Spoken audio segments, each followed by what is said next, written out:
Bem a todos com a paz do Senhor Jesus. Vamos começar a nossa leitura bíblica.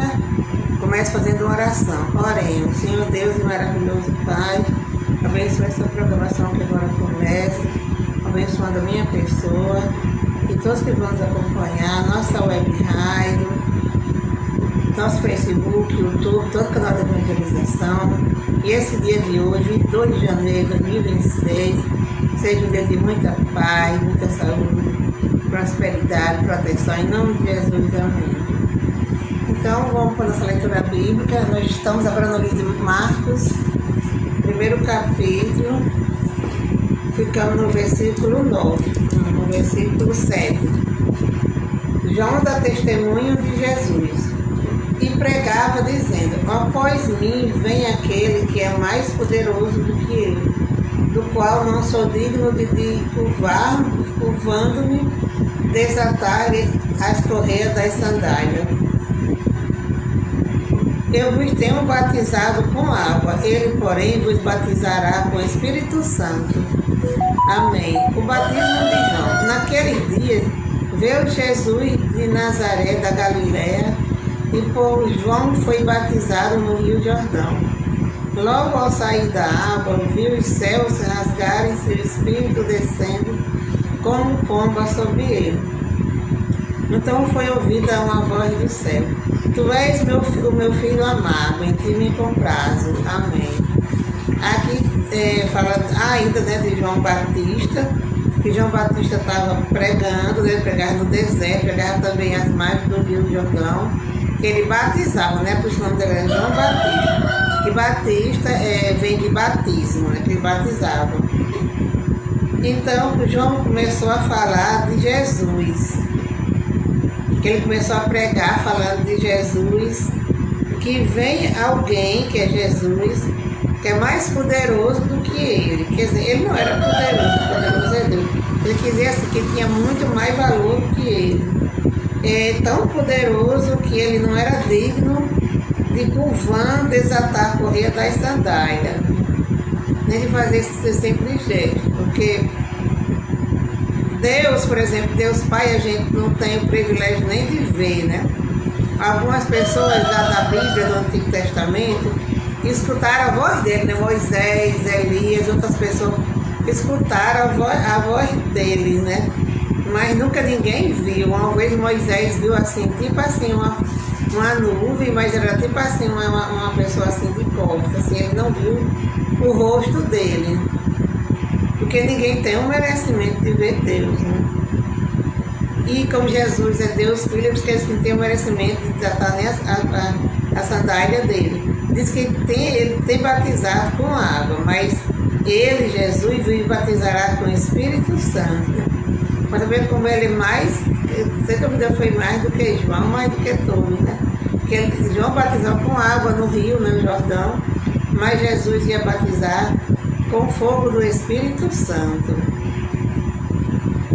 Como eu estava dizendo, Às vezes as pessoas não acreditam que Jesus é o Filho de Deus, porque viram Jesus, abraçaram Jesus, porque acabei de falar que ninguém tem o merecimento de ver Deus, Mas só que o único Deus que foi visto foi Jesus, Eles não, aquele povo que é idólatra, que não acredita em Deus, que tem um Deus falso dele, eles não tem uma imagem que fica ali todo o tempo vendo ele, Porque é que a gente não pôde, uma vez na vida, ter visto Jesus em forma de filho, E isso também foi só uma época, uma temporada, ele foi embora e nunca mais ninguém viu ele, mas ele foi com a esperança de voltar, Aí, naqueles dias, veio Jesus de Nazaré da Galiléia, onde ele morava, para se batizar, por João Batista, no Rio Jordão.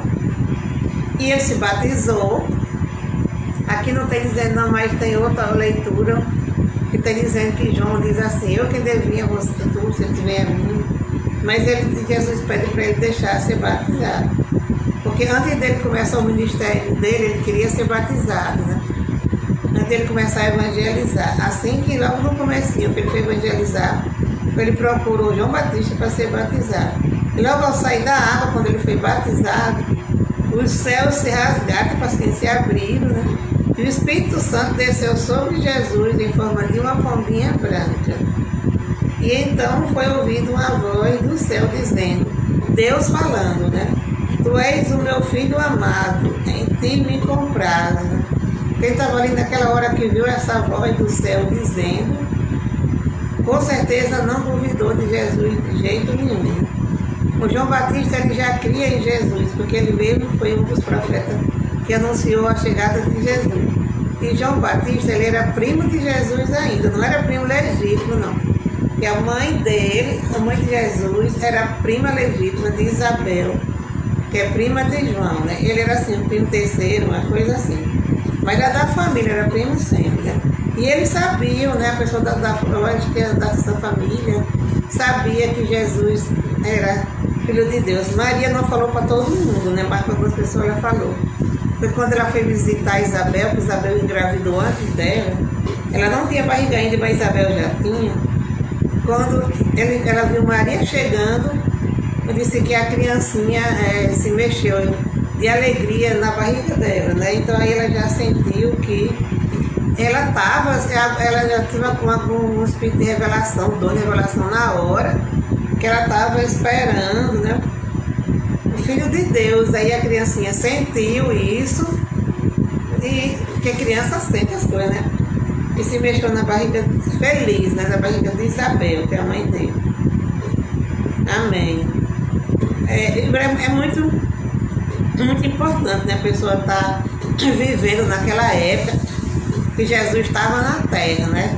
Ter o privilégio de ter nascido nessa época, né? De ter visto Jesus, ouvido os ensinamentos, ele mesmo ensinando. Hoje em dia a gente vê o ensinamento de Jesus através da Bíblia, da internet, uma pregação. E nesse tempo era o próprio Jesus que está ensinando. As pessoas escutavam do próprio Jesus, né? Isso é um privilégio muito grande. De ser curado por ele, de receber bênção, né?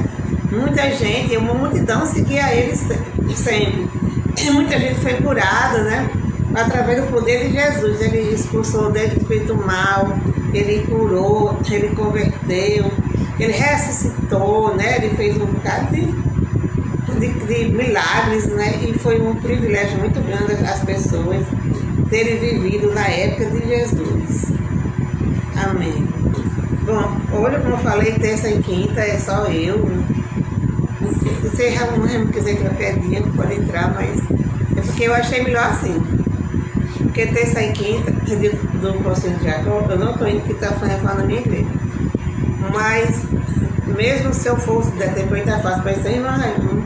Porque meu Raimundo fala muito, se é certo que meu Raimundo ele fala bem tudo, é uma bênção, mas é porque eu queria ter um espaço só para mim também, né?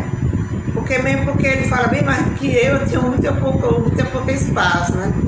E eu queria ter um espaço só para mim, que esse programinha aqui foi... eu que criei para poder pagar o meu voto, né? Por isso também. O meu voto de ler a Bíblia todinha em rede social. E nós já estamos dando livro de Marcos. Né? E eu estou gostando de ter esses 2 dias só comigo, né? Porque eu tenho mais tempo de expressar mais, né? Alguma coisa. Então, vamos ler agora os pedidos de oração, né? Que nós temos um caderninho de oração. Toda vez a gente coloca aqui o nome do pessoal que nós vamos orar. Pessoas que nós costumamos orar e pessoas também que pedem pra gente orar. Vamos orar por irmão Chiquinho, irmã Ritinha, irmão Raimundo, minhas irmãs Rosália e Rogério, meu sobrinho Ranaílson e Heitor, meu cunhado João Batista, Odaí, Eudásia, Maria Feitosa, irmão Claudeni, que ele tem as enfermidades, a gente sempre ora por ele. Vamos orar também para o irmão Joaquim também, né, que está passando também por uma enfermidade, que não está curado ainda, né, para um pé, né. E vamos orar também pela reforma da nossa igreja, pela construção. É uma construção, né, porque o pastor derrubou ela todinha, ele está fazendo todinha de novo, porque ele achou que a igreja não era tão... Era grande, mas não era tão grande. Quando tinha culto festivo, ou ficava muito imprensado lá dentro, ou fazia lá fora. E é muito importante, né? Tudo da igreja ser dentro da igreja. Então ele pode fazer uma coisa mais espaçosa para que a gente possa fazer essas festivas lá dentro e não ficar imprensado, né? Vai ficar muito bonita, ele já mandou a planta, como chama, né? Que é a foto da igreja, como vai ficar um modelo diferente, vai ficar lindo e maravilhoso. Nós estamos ansiosos para ver essa construção terminar, né? Em nome de Jesus. Então vamos orar. Oremos. Senhor Deus maravilhoso, Pai, abençoa, Senhor, todas essas pessoas que estão escrevendo esse caderninho de oração. E o Senhor sabe o problema de cada uma delas, Senhor, o que elas estão precisando, qual a luta delas, o que elas precisam, se é de saúde, financeiro, sentimental, familiar. O Senhor sabe de tudo que estão passando na vida dessas pessoas, porque o Senhor sabe todas as coisas, o Senhor é todo poderoso e o Senhor sabe o que elas estão precisando. Então que o Senhor venha curar, venha transformar, venha libertar, venha fazer com que essas pessoas recebam milagres, como na época que Jesus andava no mundo, porque o mesmo Jesus que andava no mundo é o mesmo Jesus hoje, ontem, hoje e amanhã e sempre. Ele tem o mesmo poder Jesus poderoso. Então que o Senhor possa curar todas essas pessoas, possa fazer irmão voltar a enxergar, possa curar a visão do irmão Chiquinho, a minha visão, possa dar saúde a todas as pessoas que estão nesse caderninho. Também eu peço também para todos os enfermos em geral, aquelas crianças, aqueles do enfermo que a gente vê na internet, né? Que o Senhor possa curar aquelas pessoas, que o Senhor possa dar oportunidade delas ficarem curadas, porque o Senhor é todo poderoso. Também pela construção da nossa igreja, que em breve nós tenhamos a nossa igreja toda construída, possamos voltar para ela e que nós possamos ver esse sonho realizado e pelo perdão de todos os pecados e a salvação de todos, em nome de Jesus. Amém. Então, para quem vamos ficando, desejando a todos uma boa tarde com muita saúde, com muita paz, uma tarde abençoada e até amanhã, se Deus quiser. Amém.